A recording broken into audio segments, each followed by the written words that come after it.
Você sabia que a história nos apresenta alguns tipos de anticristo? Adolf Hitler, em 1939, ele estabelece nos guetos de Varsóvia os principais centros de tortura, fome e miséria dos seus dominados. Um dos principais modelos de anticristo. Mas não somente ele, muitos outros personagens aparecem durante a história para abrir os nossos olhos e mostrar quem pode ser e a que nível pode chegar a maldade daquele homem que será governante, tendo ao seu lado e dentro de si a maldade de Satanás. Olá, você está no canal Escatologia Fácil, eu sou Israel. A nossa proposta aqui, gente, é aproximar o entendimento escatológico das várias escolas escatológicas, tentar aproximar o entendimento de tudo isso a uma pessoa leiga, mas também, principalmente, tentar aproximar o entendimento escatológico bíblico das pessoas que desejam entender um pouco melhor os sinais da volta do Senhor, mas não têm a oportunidade de se aprofundar. Então nós buscaremos aqui sempre uma linguagem mais fácil, uma linguagem mais nossa, mais cotidiana, para que a gente possa compreender coisas que às vezes são muito elaboradas, cheias de palavras difíceis e complicadas. Bem, hoje nós continuaremos estudando o Evangelho de Mateus, capítulo 24, o discurso escatológico de Jesus, que é muito rico, que é muito especial, cheio de detalhes importantes. Mas antes de partir para o nosso estudo, eu tenho que te fazer aquele pedidozinho famoso, né? Se inscreva nesse canal, acione o sininho para que você possa ser sempre lembrado quando um novo estudo for postado. Divulgue e, principalmente, coloque um comentário. Isso ajuda muito a gente a entender o que nós estamos fazendo. Bem, hoje o nosso tema é aqueles que vêm em nome de Jesus, dizendo-se ser o Cristo. Vamos estudar esse assunto? Ele é bem interessante.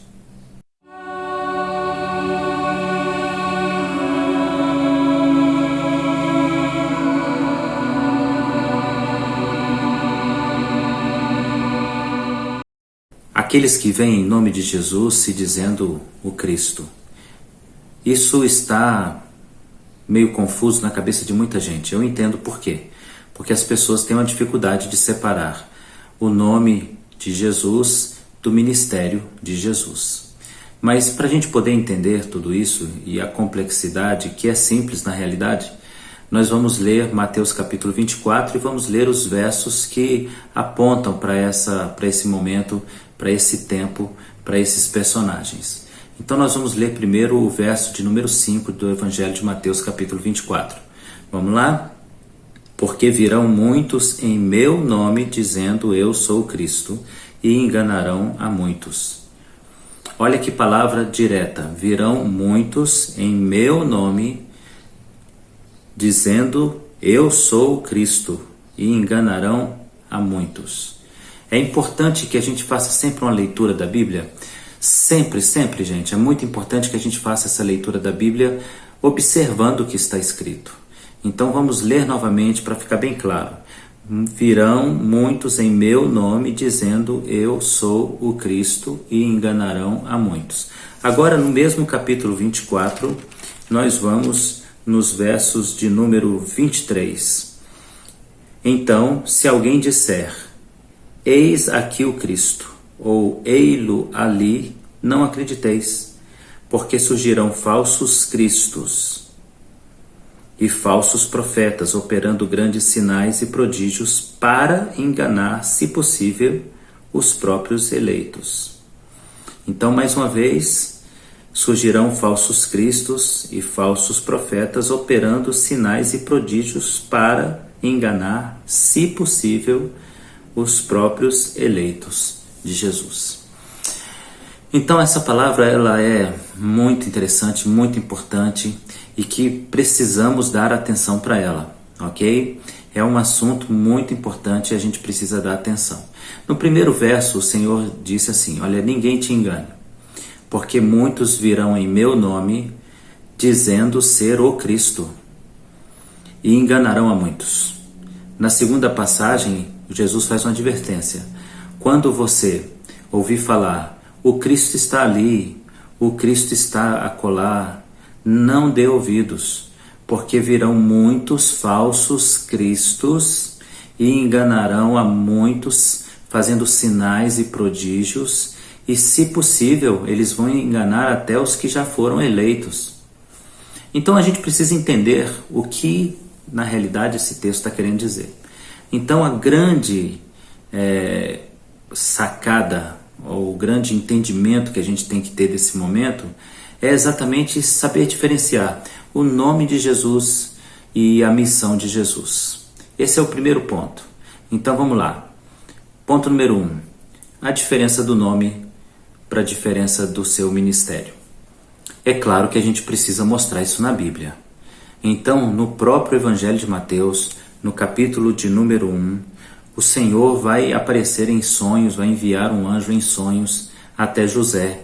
E no versículo de número 21 está escrito assim: ela, Maria no caso, dará à luz a um filho e lhe porás o nome de Jesus, porque ele salvará o seu povo dos pecados deles. Bem, o anjo agora aparece para José e diz para José: você vai colocar o nome desse menino de Jesus. Porque havia uma tradição entre os hebreus de seguir uma sequência de nomes da família, da tribo. E possivelmente José escolheria a tradição. Isso era muito comum. Então o anjo aparece agora em sonhos para José para dizer duas coisas muito importantes. Primeiro, José, essa moça não te traiu, ela não te enganou, ela não arrumou uma outra pessoa. E segundo, José, o que você vai receber na sua casa, que está no ventre de Maria, é o Filho de Deus, e ele veio salvar o seu povo, ele veio salvar o mundo, e você vai colocar um nome nele. O nome que você vai dar a ele é Jesus. Segundo a tradição do povo hebreu também, era muito comum, ou era o hábito, de que o homem, o pai, ao 8º dia, escolhesse o nome da criança. E ali então, depois de circuncidado, o nome era dado à criança. Então isso é um costume do povo que não é relatado na Bíblia, os detalhes, a gente chama isso de hebraísmos ou cultura hebraica, que não é relatada, está na história porque é natural, as pessoas não vão ficar contando por que fizeram, por que não fizeram. Mas então o anjo chega para José e diz: olha, José, você vai colocar o nome de Jesus, porque ele vai salvar a muitos. O nome Yeshua significa Salvador, ok? Então esse é o nome de Jesus. Se a gente fosse trazer isso para o nosso contexto do nosso tempo, a gente usaria um termo que é um termo oriundo do catolicismo, mas é o termo que a gente carrega com o entendimento de que a criança nasceu e esse nome foi dado a ela. Então vamos entender isso. Jesus, que é o nome de batismo, nasceu em Belém por causa de uma profecia. Ele tinha que vir da tribo de Davi. E Davi era de Belém. E José era da tribo de Davi, era da linhagem de Davi. Ok? Então ele teve que descer para Judá e em Belém ele nasce. Ok? Jesus nasce em Belém. Com aproximadamente 2 anos de idade, ele é encontrado por alguns magos que vieram do Oriente e lhe deram presentes. Presentes esses que foram úteis para o culto, mas principalmente para fugir durante um tempo de Herodes, que perseguia o menino e tentava matá-lo. Jesus, então, ao receber esses presentes, na realidade José, ele se retira em fuga e fica no Egito por aproximadamente 4 anos. Quando José volta, ele volta para o lugar onde ele morava. E ele morava em Nazaré, na Galileia. Há um significado muito bonito sobre o nome Nazaré, que a gente pode falar depois, mas ele volta para Nazaré. E aí Jesus vive em Nazaré. Ele passa a ser conhecido como Jesus de Nazaré, embora ele tenha nascido em Belém. Bem, depois Jesus, passado algum tempo, alguns anos, ele vai viver o seu ministério basicamente em Cafarnaum e andando pelo caminho de Cafarnaum até Jerusalém e mediações do Mar da Galileia. Então Jesus, ele é conhecido como Jesus de Nazaré. E isso não tem a ver com a sua função, com o seu ministério. Ele nasce e recebe o nome Jesus, mas ele tem um ministério. E o ministério que ele tem é como se fosse, por exemplo, alguém nasceu e foi chamado para ser profeta. Alguém nasceu e foi chamado para ser mestre. Alguém nasceu e foi chamado para ser pastor. Jesus nasceu e foi chamado para ser Messias. E a palavra Machia em hebraico é a mesma palavra grega Christos. Qual que é o significado de Machia em hebraico e Christos em grego? Ungido. Então, Cristo seria o ministério de Jesus, o chamado de Jesus. Aquele menino nascido em Belém, que viveu em Nazaré e foi conhecido, reconhecido, chamado como Jesus de Nazaré. Ele tem o nome de Jesus e tem o ministério, o chamado de ser ungido por Deus para salvar a humanidade. Então ele é Jesus, o Cristo. Então esse artigo definido, o Cristo, coloca Jesus como nome e Cristo como ministério. Por isso João, quando batiza Jesus, ele diz: eis o Cordeiro de Deus, que tira o pecado do mundo. Depois, passando Jesus, ele disse: este é aquele que eu disse que viria após mim, e de qual não sou digno de me abaixar e desatar as suas sandálias. É ele. Ele é o Messias. Em muitas ocasiões, Jesus foi chamado exatamente assim: verdadeiramente você é o Messias. Verdadeiramente você é o Cristo. Então, entendido isso aí, agora nós vamos tentar entender o segundo ponto. Jesus disse então que nos últimos dias, um sinal forte que a gente deveria prestar atenção nele, seria exatamente esse: olha, nos últimos dias, muitos virão em meu nome, se dizendo Cristo, e enganarão a muitos, fazendo sinais e prodígios. E algumas pessoas vão dizer: olha o Cristo aqui, olha o Cristo ali. Então vamos entender isso. O que Jesus está dizendo é que muitos cristãos, porque os seguidores de Jesus no começo do cristianismo não se chamavam cristãos, eles eram chamados de seguidores do caminho que Jesus havia ensinado e os apóstolos haviam doutrinado o povo. Mas em Antioquia, o povo passou a ser chamado, apelidado de cristãos, porque eles imitavam Jesus Cristo. Jesus, o Cristo. Então eles imitavam Jesus Cristo, então foram apelidados de cristãos. O que Jesus está dizendo é: nos últimos dias, muitos destes que seguem o cristianismo, que vêm em meu nome, se dizendo ser meus seguidores, meus discípulos, eles virão, mas dirão ao povo com sinais e com prodígios, enganando o povo. Eles dirão: eu é que na realidade sou ungido de Deus. E eles farão isso com o objetivo de enganar, de ludibriar as pessoas, e muitos serão enganados, e se possível ele vai enganar até os eleitos.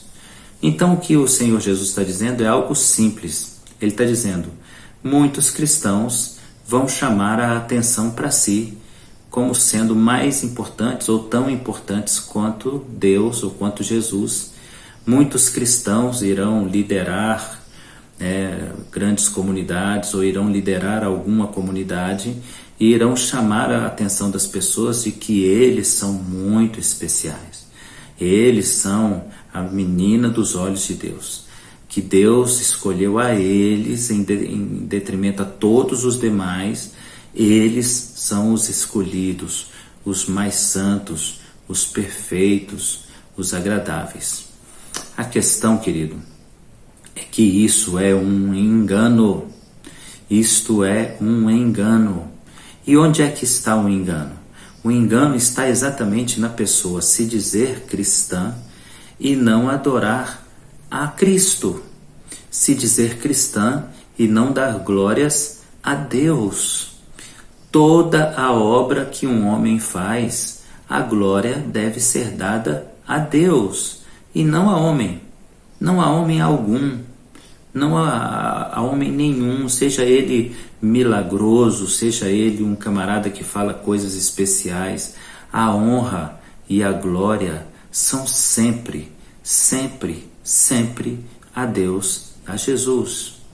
A palavra de Jesus disse exatamente isso: o Espírito Santo nos guiaria a toda a verdade e nos conduziria à adoração a Jesus Cristo, ao culto e adoração a Deus, o Pai. O Espírito Santo nos santificaria e apontaria Jesus como o caminho. E esses líderes de comunidades, de grupos, ou às vezes nem lideram grandes comunidades, às vezes até pequenas comunidades, chamam a atenção para si. Eles dizem: eu sou o ungido de Deus. Eu tenho algo muito especial de Deus. Assim fazendo, eles tiram a atenção das pessoas de Jesus. Eles tiram a atenção das pessoas do próprio Deus e chamam a atenção para si mesmos. Então eles começam a ser aplaudidos, venerados. As pessoas querem tocar neles. As pessoas querem que ele passe por perto. As pessoas ficam olhando com aquele olhar de quem viu Jesus Cristo mesmo. E elas ficam olhando assim, com aquele desejo de: tomara que ele passe aqui, que eu possa tocar nele, que eu possa pegar alguma coisa dele. Mas não é só ele não, viu, gente? Muitos virão em meu nome. Aqui não há questão de gênero. Então virão também mulheres fazendo a mesma coisa.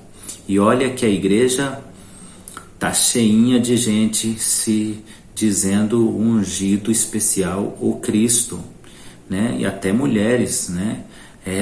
A irmã fulana de tal é a ungida do Senhor, ela é a mais importante. As pessoas, na hora de resolver os seus problemas, elas não vão à oração, elas não dobram o joelho para falar com Deus, elas não vão à Bíblia pedir uma orientação. Elas vão, sabe a quem? Ao ungido. Poxa, ele está ali, ele vai resolver meu problema. A ungida do Senhor, a irmãzinha que vai trazer a resposta prontinha para você. Afinal de contas, ele ou ela são o Cristo, o ungido, quase o substituto de Jesus Cristo. E as pessoas acabam por seguir mais a orientação. Preste atenção nisso, gente. Abre o teu olho. A gente acaba seguindo mais a orientação. A gente não, porque eu estou fora dessa. Mas a moçada acaba entrando mais nessa. Olha, segue mais a orientação desse ungido do que a orientação do próprio Deus. O que ele diz, ainda que contrarie a Bíblia, ele é o ungido do Senhor. Então as pessoas querem muitas coisas dos ungidos. Eles querem um pedaço da sua roupa, eles querem alguma coisa que ele tocou, eles querem que a pessoa toque em alguma coisa deles, eles querem uma parte da sua vestimenta, eles querem encostar na pessoa, eles querem fazer como alguns cristos, ungidos, né? Falsos, hipócritas ungidos fazem, né, de se vestir de humildade, e as pessoas fazem fila para poder tocar nessas pessoas, e às vezes fazem fila para tocar nos pés da ungida na hora de dar o dízimo e oferta. Abra teu olho, meu irmão, isso é profecia do Senhor. O Senhor está dizendo: nos últimos dias virão muitos em meu nome se dizendo os ungidos de Deus, e enganarão a muitos. Mas eles fazem tantos sinais. Pastor, eles fazem tantos sinais. Poxa, mas está na Bíblia. Eles farão sinais e prodígios para enganar, se possível. Se for possível, eles irão enganar até aqueles que são eleitos do Senhor, até aqueles que estão no caminho reto. Sabe uma coisa que me incomoda pra caramba? É que as pessoas enganadas, elas estão nas mãos desses camaradas e dessas pessoas que estão manipulando recursos altíssimos, estão vendo a igreja como uma fonte de renda, estão ganhando milhões em nome da sua unção. Então basta você tocar em mim e você será abençoado, basta você deixar uma pequena oferta, e de pequena em pequena oferta, e de pequenas e pequenas doações para você encontrar o ungido, eles estão fazendo fortunas. E o que me irrita é que são essas as fortunas que movimentam um mundo que já está no maligno.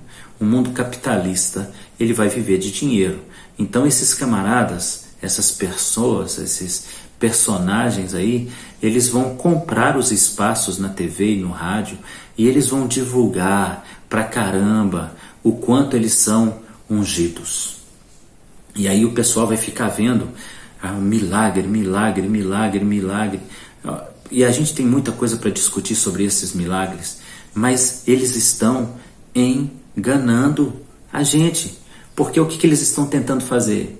Eles estão tentando chamar a nossa atenção para o fato de que eles são as pessoas especiais. E aí aqueles testemunhos que me irritam bastante.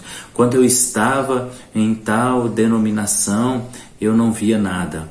Mas agora que estou aqui na presença do ungido, aí mostra o ungido orando. Me mostra o ungido no monte. E você não abre o teu olho não, rapaz? Abra teu olho. Esse pessoal fica se mostrando naquilo que ele deveria fazer em secreto. A palavra do Senhor de Deus diz em Mateus capítulo 6, se você quer orar corretamente, entra no teu quarto, fecha a porta sobre você e fala com Deus em segredo, e Deus em segredo te recompensa. Agora aqueles que oram publicamente, em praças públicas e chamam a atenção, já receberam sua recompensa. Qual que é a recompensa que eles receberam? Os aplausos. Tá todo mundo aplaudindo o cara. Está todo mundo aplaudindo a mulher de oração, a mulher de jejum, o homem de oração, o homem de poder. A recompensa deles é essa aí. Eles estão recebendo dinheiro, eles estão enriquecendo, estão aparecendo em canais de TV e eles estão sendo chamados as pessoas mais importantes e mais santas da nossa terra. Essa é a recompensa deles. Só que essa recompensa deles aqui, porque a recompensa que vem de Deus não existe. Na realidade vem o juízo de Deus sobre essas pessoas. Um juízo severo e pesado de Deus sobre essa pessoa. Então eu gostaria até de ler com vocês mais um texto, ou mais alguns textos, para a gente entender melhor como essas pessoas se comportam. Vamos tentar ver como essas pessoas se comportam e como outros textos falam dessas pessoas. Um texto que para mim é muito claro concernente ao que está no coração dessas pessoas e o que está no coração de Deus concernente aos que vêm em nome de Jesus se dizendo ungido, é o que está no profeta Malaquias no capítulo 2. É uma palavra muito direta. Você sabe que Deus é direto. Deus vai direto ao ponto, Deus não fica enrolando e não é tempo da gente ficar enrolando. É tempo da gente falar a verdade. Esses camaradas, essas mulheres, esses caras que gostam de dizer que são os especiais, eles são falsos, hipócritas, mentirosos, e estão exatamente cumprindo uma profecia escatológica que diz respeito aos últimos dias, pessoas que querem enganar pessoas. Mas olha o que diz Malaquias capítulo 2. Agora, ó sacerdotes, para vós outros é este mandamento. O Senhor está falando para líderes espirituais, líderes religiosos.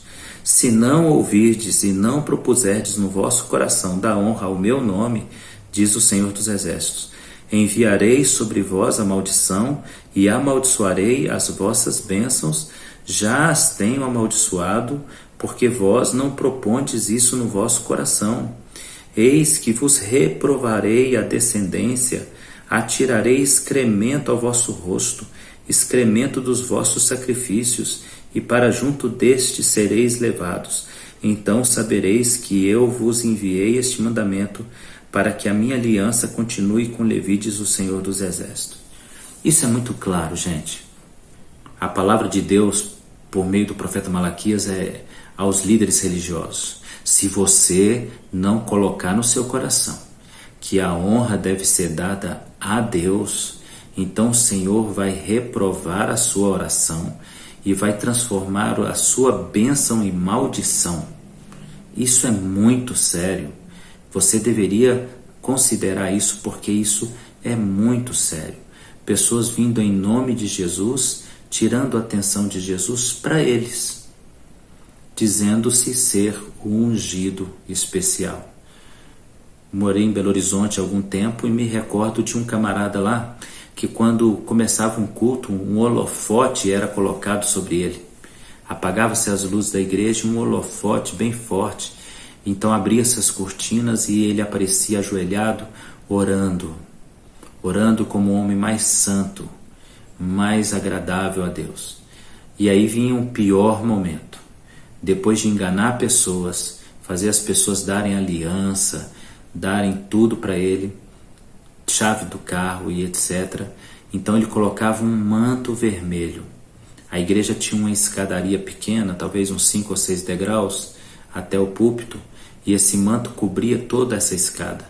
Então ele, de costas, os diáconos amarravam aquela coisa estranha nele e as pessoas faziam uma fila para tocar no manto. Isso faz tempo, gente, isso tem uns 25 anos. Depois, a família desse camarada entrou para a igreja que eu era pastor e eu descobri muitas verdades sobre eles. E aí, olha, existem muitos outros casos. É o camarada que vai pegar um pedacinho da camisa que tem o sangue, é quase um santo sudário, a pessoa carrega para casa, né? Aí a pessoa tem que pegar o suor do outro fulano. Ah, você está com inveja. Não tenho inveja nenhum de pessoas que estão fora da palavra de Deus. Eu não tenho inveja nenhuma e nenhum sentimento bom concernente às pessoas que Deus amaldiçoa. Ele diz aqui: se você não colocar no seu coração dar honra ao meu nome, eu amaldiçoarei a sua bênção e já tenho amaldiçoado. Você acha que eu vou ter inveja, ciúme de uma pessoa que tem a maldição de Deus sobre sua vida, que é colocado no discurso escatológico de Jesus como alguém que a gente tem que ter cuidado porque vem para nos enganar? Obviamente não tenho nenhuma inveja disso, porque para mim o grande prêmio está em ir para o céu, em ser achado digno pelo Senhor de estar na sua presença na eternidade. Outro texto que colabora com esse entendimento que a gente está falando com você, que é o entendimento do texto de Mateus 24, e se encontra em 2 Timóteo no capítulo 3, que diz assim, olha: sabe, porém, isto, nos últimos dias sobrevirão dias difíceis. Os homens serão egoístas, avarentos, jactanciosos, arrogantes, blasfemadores, desobedientes aos pais, ingratos, irreverentes, desafeiçoados, implacáveis, caluniadores, sem domínio de si, cruéis, inimigos do bem, traidores, atrevidos, enfatuados, mais amigos dos prazeres do que amigos de Deus. Então, primeiro Paulo começa a dizer: haverá um tempo, haverá dias em que as pessoas serão muito difíceis de mexer. Mas aí vem o verso 5. Tendo forma de piedade, negando, entretanto, o poder, foge também destes. Pois entre estes se encontram os que penetram sorrateiramente nas casas e conseguem cativar as mulheres sobrecarregadas de pecado, conduzidas de várias paixões, que aprendem sempre e jamais podem chegar ao conhecimento da verdade. Os versos 8 e 9 são sensacionais. De modo, porque Janes e Jambre resistiram a Moisés, também esses resistem à verdade. São homens de todo corrompidos na mente, reprovados quanto à fé. Eles, todavia, não irão avante, porque a sua insensatez será a todos evidente, como também aconteceu àqueles. Isso não vai adiante. É uma questão de tempo para a gente descobrir as falcatruas, as maracutaias. Vamos lembrar então o que a gente viu em Mateus 24? Muitos virão como cristãos se dizendo o ungido. E eles enganarão a muitas pessoas, fazendo sinais e prodígios e milagres. E eles estarão em vários lugares e as pessoas dirão, ele está ali, ele está acolá. E o Senhor diz, não olhe para isso, tome cuidado com isso, porque são homens cheios de engano e, se possível, enganarão até os eleitos do Senhor. Meu querido, isso aqui é Bíblia, tá bom? Isso aqui não é opinião minha, não. Isso aqui é Bíblia. Abra teu olho. Essas pessoas não estão na TV e no rádio com tantos horários porque o dinheiro está chovendo do céu. Abra teu olho, querido. Canais de TV, horários na TV são caríssimos. E homens de Deus e mulheres de Deus sérios têm sérias dificuldades para poder manter-se nesses canais. Já os enganadores, com a ideia de que eles têm a resposta para o seu problema, levantam dinheiro facilmente e enganam milhares e milhares de pessoas. A Bíblia diz, foge deles. Até o nosso próximo encontro escatológico. Deus te abençoe.